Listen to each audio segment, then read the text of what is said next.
Yo guys, Augiesaint here and welcome to the channel. Hope you guys are having a fantastic day, and I finally bring you guys the Psyche build guide. With this build, we have cleared up to Act 18 in the Immortal repertoire. If you guys want a full guide on how we actually managed to clear Act 12 in the Immersive Theater so that we can actually fully build out our Psyche, we did manage to get her to I2, and she is definitely one of the characters I could suggest to you that you at least want to get to an Intron 1 before even trying to use her.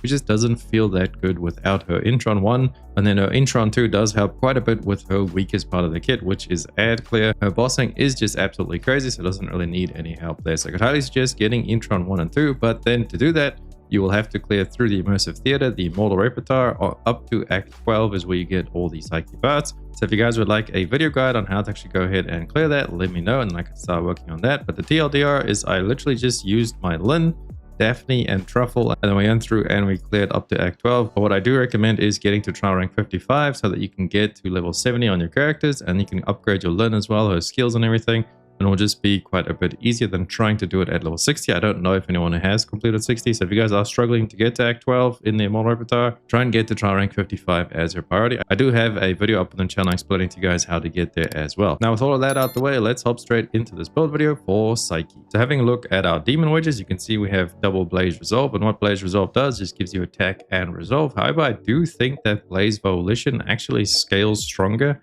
than what this 4% resolve does. I haven't actually done the math on resolve, whether it is a 1-to-1 damage boost. So with saying that, I think that having 4 Blaze Volitions would be more damage than these 2 Blaze Resolves up here and then 2 Blaze Volitions down below. But this is what we ran to clear up to Act 18 in the Immersive Theater, so it is definitely working good enough. You can see we have a ton of attack as well as skill damage over there to back it all up. And we have another Blaze Volition on the left over here. Then we do have Prime Resolve. Now this one is just really good because it gives you attack, HP, defense. Just overall the Prime mods, you're pretty much going to have one of them on all your characters. And then we are running a Squall Wildfire over there with a Nemo damage, skill damage, and skill range. Just another really good one.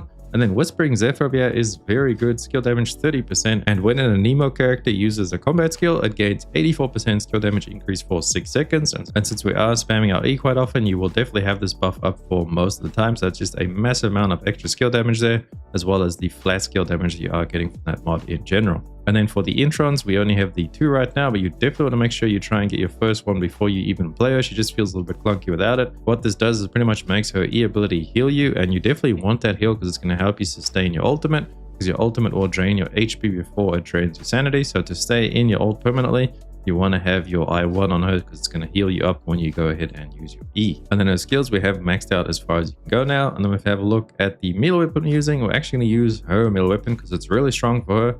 Gives her 5% resolve, and then after a Nemo character uses their ultimate skill, grants you 1000 Wind Blessing, increasing resolve by 8% and attack speed by 15% for 15 seconds. And each instance of skill damage or range weapon damage extends the duration by 0.2 seconds. I'm not sure if there's a cap on that, but pretty much whenever you're doing skill damage or using your range weapon, which you'll be doing skill damage all the time when you are in your ult, it's going to extend the duration. And then because of our team setup, both of our other characters are also a Nemo characters, so when they use their ultimate skills, we will get a reapplication of the buff. However, if it feels like you have lost the buff and your supports are just not using the ultimates, what you could do is pop out of your ultimate and then re-pop back into your ultimate, and then we'll go ahead and reapply the buff. You can definitely feel it when the attack speed falls off because you just start shooting a lot slower. And then the range weapon of choice, we are using the Duet just for the increase in skill damage. Since we're not going to really be using our weapons on her, we're just using them as stat sticks. And now let's talk about the supports we'll be using for her. We're going to be using Truffle and Filbert and Daphne. If we have a look at my build on Truffle and Filbert, all you really want to do is get as much duration as you can. You can see we have 240 duration on there. So pretty insane duration we have gone on her. I'll show you guys the demon wedges. We are running a bunch of these Wings Eternity. I want to put them in the last 2 slots as well, which just gives you max sanity and skill duration. That's literally all you need, because nothing of hers will actually scale the buff. The only thing that scales on her is the damage of Truffle. The buff itself doesn't scale with anything, so the only thing you can do to the buff is you can increase its duration. So have a look at the rest of the mods. We have the 3 Winged Eternities. We just have a plain Eternity there just to as like a placeholder for now until we get some more Wings Eternities. And then we come over to the Eternity Abnegation. I think I'm saying that right. This is a really cool mod. It gives you a massive amount of skill duration. However, it does give you negative skill range. I have checked her skill and it seems like the buff from Truffle actually doesn't go for skill range. I think it just procs if it is in your group, your allies will get it. But then with Daphne, you don't want to use this one because Daphne's things are actually affected by range. So that's why we don't run this one on Daphne. But for Truffle, I feel like it is safe, getting that massive amount of skill duration with the negative of skill range. And then we do have Turbulent Cyclone over here because it gives you a nice amount of skill duration again. And then when an Nemo character's rage weapon triggers a bonus effect, grants you 4.5 resolve to all the users and nearby allies. And I believe this counts for everybody. Obviously, it won't be counting on Psyche because we're not using a ranged weapon, but it does count for our Truffle and Filbert. And it also counts for Daphne because they are both Nemo characters and I have them both equipped with a ranged weapon. And then we are running Prime Serenity on one of our supports and we're running Prime Uplift on the other one. And then the weapon that we actually run with Truffle and Filbert is going to be the bow over here, the Arclight Apocalypse, because we come check this. It increases skill duration even further. And when you land a crit hit with this weapon, it randomly grants your other allies one of the following: for 16 seconds, 10% attack, defense, and skill damage or skill duration. You can pretty much have all those buffs up all the time, especially with the build we have on the bow. As you can see, the crit chance is really high, and we also have a massive amount of ammo there because the characters do seem to like just shoot them out like crazy. This is the build we have on the bow, mainly just increasing the crit chance as well as the ammo capacity. You can see we have max ammo over there. We have smash attack there and more magazine capacity, 200% mag ammo over there. And then we have this little debuff up here. When dealing a crit damage, there is a 100% chance to disarm the target. I'm not sure if that is doing much, but we have the space for it, so we threw it on anyway. And then these are just our crit mods, crit chance, and some more attack and crit chance. Overall, we are at 62% crit chance and a massive 585 in the ammo capacity. And then the skills you need to level up for Truffle and Filbert is literally just this top one. You don't even need to grab the HP ones. However, I was using the character as like dealing damage, and we'll probably make a Truffle and Filbert build pretty soon as well to actually deal damage with. But for the main part, if you're using them as support, you just need to buff up this skill right here. Have a look, we are actually getting a damage boost of 75%, and I think this is by far the best support in the game because as far as I believe, damage boost is the strongest thing in the game because we don't really have many places where we can increase flat damage. We have stuff like attack boost or skill damage boost.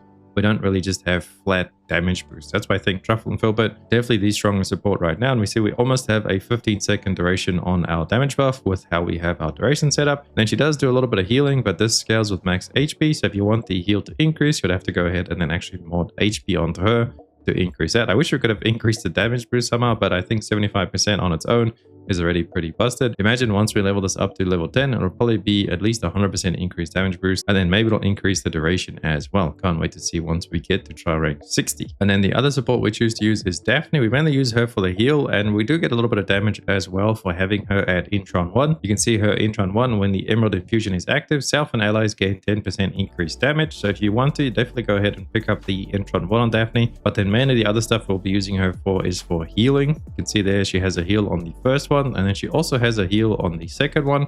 So pretty much using her to maintain our HP and to stay in our ultimate as long as possible. I don't have these leveled up yet. If you do have the resources, you could go ahead and level these two up, because then you'll get the increase on the heal to keep you in your ultimate for a little bit longer. And if you have a look at her heal over there, the HP recovery per second is affected by attack. So you kind of want to build a little bit of attack on her as well. However, I do see the radius is really small, so maybe we actually want to build some range on her.